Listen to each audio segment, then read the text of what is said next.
Ozodlik to'lqinlarida o'zbek dunyosi eshittirishi. Eshittirishimizning yana bir mehmoni shoira Gulchehra Nurullayeva. Gulchehra opa, bugungi eshittirishimiz mavzuyini belgilab bergan tadqiqot to'g'risidagi lavhamizni eshitgan ekan, o'zi gap boshlab qoldi. Oltin sayyora degan bir so'rov o'tkazilibdi Angliyani qandaydir tashkilotlari tomonidan. Go'yo o'zbek aholisi Amerika aholisidan ham yaxshi yashayotganmiz. Sizlar berdinglar shu eshittirishni. Berdik. Men eshitib yoqamni ushladim. Shu darajada ham o'zbek sodda bo'ladimi?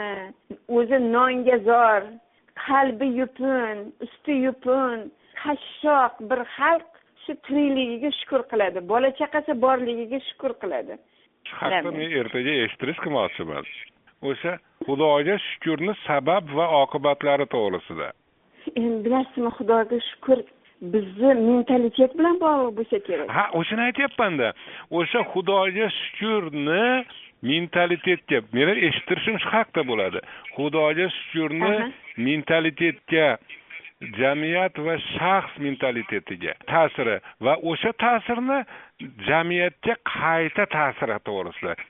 O'zbek o'zi qachon mustaqil bo'lgan? O'sha uni tarixiga bunday nazar tashlasam, falon yillar falonlar bosib kelgan. Piston yillar pistonlar bosib kelgan. Bosqinlar ustiga mahalliy xonlar, beklarning zulmlari shunday bo'lganki, oqibatda mahalliy millat jonim omon-ku, shunisiga ham Xudoga shukr deydigan bir falsafani hayotni bosh falsafasi deb kun tartibiga qo'ygan bo'lsa kerak. Bolalarini ham mana shu ruhda tarbiyalagan bo'lsa kerak. Va bu falsafa shunday yashovchan falsafa ekanki, u endi qancha asrlar o'tgan sari hech taxtdan tushgisi kelmaydi.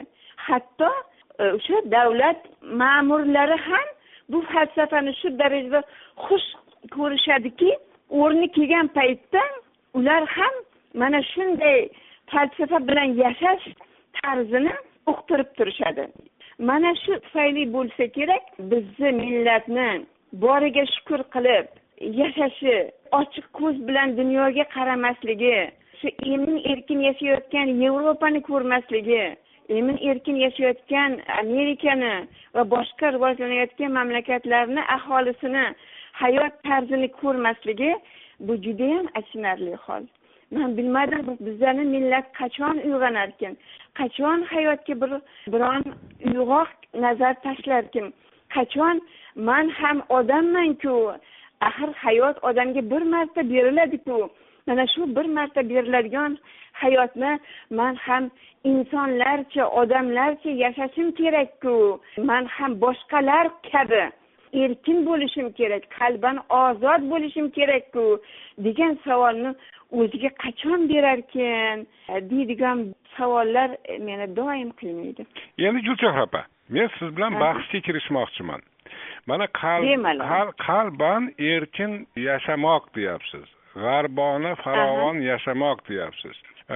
Qalban erkin yashamoqdan, farovon yashamoqdan oxir oqibat maqsad, oliy maqsad shu ko'ngil xotirjamligimi? Yana nima bo'lishi mumkin?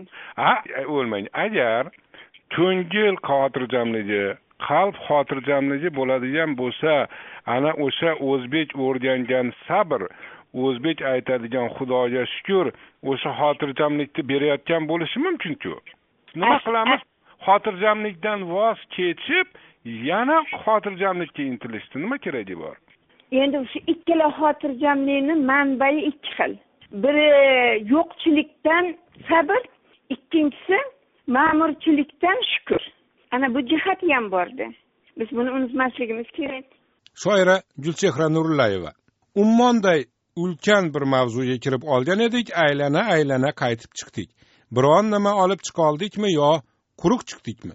Quruq chiqqan bo'lsak ham eshittirishimizni shu soniyagacha eshitgan ekansiz, demak, tilga olganimiz masalaga siz ham befarq emassiz. Biz boshlab berdik.